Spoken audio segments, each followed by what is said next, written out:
Hi, welcome back. In this video, I'll more or less just be giving you a little bit of an intro into the world of computer audio and defining a few terms and concepts that'll be important when working with virtual drumline. We'll be starting talking about MIDI and digital audio, and the first topic will be MIDI. MIDI stands for Musical Instrument Digital Interface, and it's basically just a language that's used between computers for sending messages between electronic devices.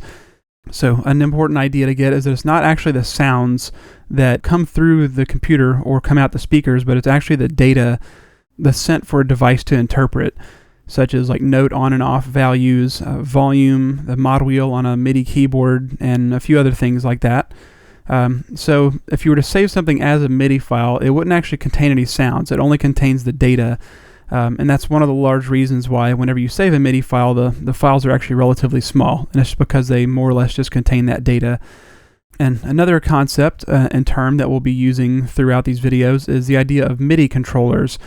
And there's actually two different kinds of MIDI controllers. There's the hardware version and the software variety. And the hardware version is the idea of a MIDI keyboard, which is a computer that you could use to enter information either on a hardware synthesizer or into a computer that will actually more or less send MIDI data. Then as far as the software MIDI controllers go, that would be things like pitch bend, the little mod wheel, like I said, note on and off values, volume, expression, and a few other things like that.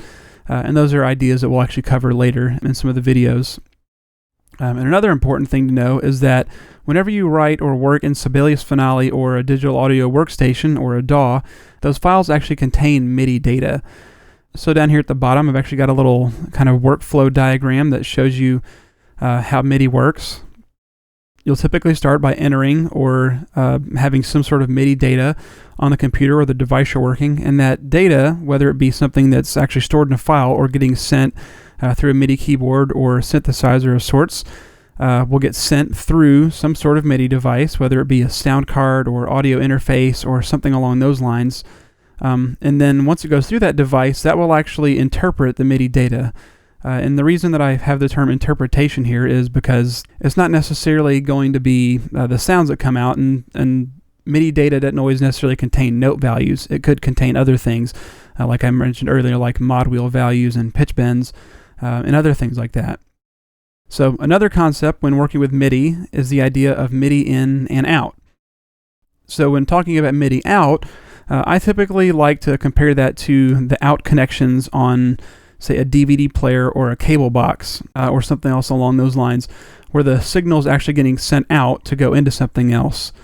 So a few examples in the audio world would be a MIDI keyboard where you're actually sending MIDI data out, as well as prior to being able to host plugins like VSTs and audio units and such in Sibelius and Finale, you actually had to send the MIDI data out of Sibelius or Finale through a virtual MIDI cable or something along those lines into another software. And then the concept of MIDI in is the idea of data being received, and I like to compare that to the in connections like on a television set. So if you've ever hooked up a DVD player or a cable box or something along those lines, you'll typically send the MIDI data, well, it's not MIDI data in that case, but you'll be sending a signal out of that device and it goes into the television. So in our specific case, the MIDI in will be dealing with contact or contact player. And there are certainly plenty of other examples, but just to give a specific example of how we'd be dealing with it, if we were working with MIDI data in and out, it would be dealing with the contact or contact player when talking about MIDI data in.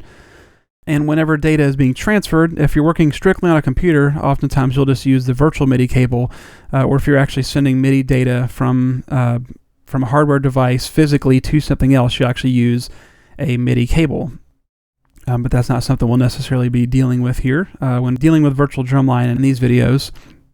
Moving on from there, let's start to talk about digital audio. Basically, I like to think of digital audio and recording digital audio as being like a computerized tape recorder. So you're actually recording a live, real sound into the computer, and those sounds are actual sounds that can be played and edited in a variety of environments. And unlike MIDI, whereas you could have a particular part or something written, you could actually change that sound from, say, a piano to a saxophone or a marimba or whatever you want. Whereas here with digital audio, since it's actually a live recorded sound, the sound is what it is, and they're what are known as samples in the case of working with virtual drumline. And VDL is actually comprised of over 11,000 digital audio recordings that were sort of compiled and grouped together in a variety of instruments and such. Sequencers, such as Finale, Sibelius, or a digital audio workstation, can actually use MIDI data to play back digital audio or digital audio files.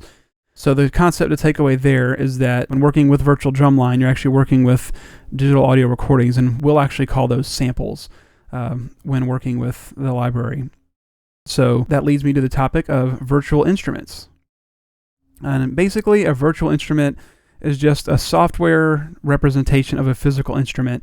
For instance, in virtual drumline, they recorded a lot of different actual instruments like snare drums, marimbas, break drums, etc., etc. And so we actually have a software representation of those sounds. And virtual instruments are also known as soft synths, which is short for software synthesizers. It's because they're basically software versions of hardware synthesizers. And most virtual instruments can be used in a variety of formats. The first is just in standalone, which basically means you run the software by itself. In our case, it would be running, say, Contact Player 2 on its own, and then sending MIDI data into that. Another way of running it, which is definitely most people's preferred method, is running it as a plugin, which basically just means that it'll run within a software host. And that's something we'll actually cover in a later video. That basically means rather than starting the software on its own, you would start up something like Sibelius or Finale, and then load in a plugin that can actually run within that software. So talking about the different types of virtual instruments we have, one kind is synthesized, which is not actually using real audio files, but the sounds are actually generated using various audio frequencies and other elements that can be used by the sound card. And then another variety is the sampled library, which actually contains real audio files or samples as we know them. And that's the kind of virtual instrument that VDL is. It's a sampled library. And then another type of virtual instrument is the sound font, which is more or less a bridge between a synthesized and sampled virtual instrument. Virtual Drumline 1 was actually a sound font. And we're not really going to cover that in much detail because we won't really be dealing with that anymore.